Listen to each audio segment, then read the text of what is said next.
Thank you so much, Mr. Mathur, for speaking with us at NDTV Profit. We're also joined on the phone line by Debasish Mishra, Senior Director, Deloitte, India. He's going to talk to us about the Cabinet giving the approval for the Coal Ordinance as well. Debasish, thanks so much for speaking with us at NDTV Profit. What we're learning is that, the coal auctions will happen in phases. In the first phase, there will be 42 blocks which will be auctioned. In the second phase, in the second round, in the first phase, we'll have 32 blocks, and in the third round of the first phase, we'll have 27 blocks. What do you make of the kind of guidelines that has been approved by the Cabinet for coal block auctions?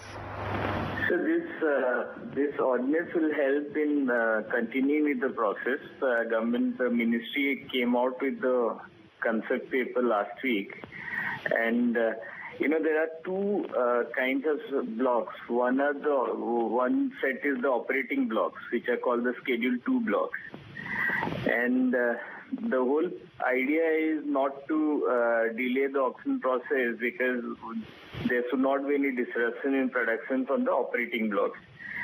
So what we are expecting is, with this ordinance, the bid document will come out very soon, and after that bidders will be giving their comments on the bid document. Once the final bid document comes out, the Schedule 2 mines will have 49 days for bidding. Right. So if before 31st March that gets over, the new owner can take over the operating mine. Right. Debasish, talking about the methodology which has now been accepted by the Cabinet also, we have been discussing all of that in great detail earlier also when the methodology did come out, the draft approach paper which you're talking about. The Minister did maintain today as well that the maximum benefit will go to the common man, and power tariff is something that is not going to pick up. How do you see, what kind of a response do you see with the kind of reverse auction methodology that has been put in place? Do you think we will actually be able to see enough participation and there would be a positive response? Yeah, so if you look at so they have two segments. One is power, and they're calling the other segment the non-regulated segment, where they have clubbed steel and captive power and everything. In the power segment, they have kept around 47 mines, out of which around 22 will probably go to state GENCOs and the NTPC kinds who will not participate in the auction. It will be allocation. There will be 25 mines. Debasish, just to interrupt you here, what we are hearing is that there is, out of the 101 coal blocks which the government is considering to allot an auction now, the first auction that is going to happen, in that even the state entities are allowed to bid and participate. So it's not that the state entities cannot participate in the auction process. It's open for both. They will obviously participate, but there has been blocks which are earmarked for them, which will be allocated. Which is a separate thing, yes. That's separate. But in the auction process, whatever will come, they are also free to participate in those processes also. Right. No, please. Yeah, coming back to your question of reverse auction and how it will happen.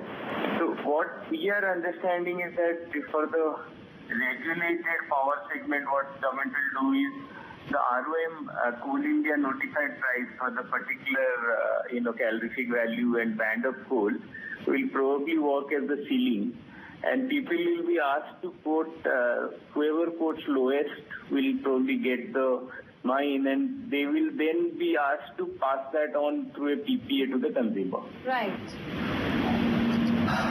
All right. Debasish, then how much do you think will power tariffs come lower by?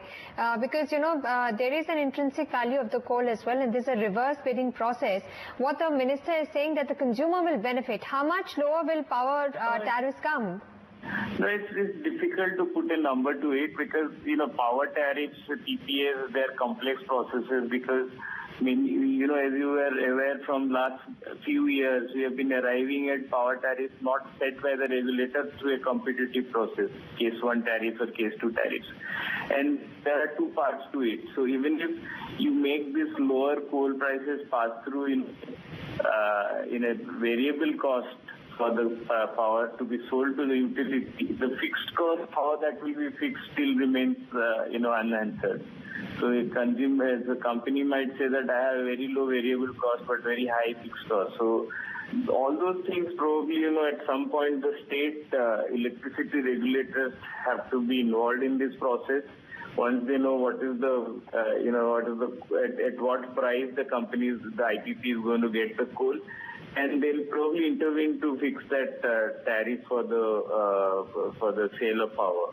That way, it will be fair for the consumer to get benefit of these lower coal prices, and that will get passed on to the consumer. Right, Debasish, of the 36 blocks, 28 will be auctioned, 35 are going to be allocated for the power sector.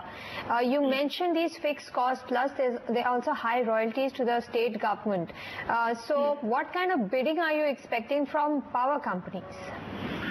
So, like reverse bidding. So if you put ROM Coal India notified price as the ceiling, then for people who have PPS, they will be paying probably 100 rupees royalty a ton, and people who do not have probably 150 rupees is what we hear.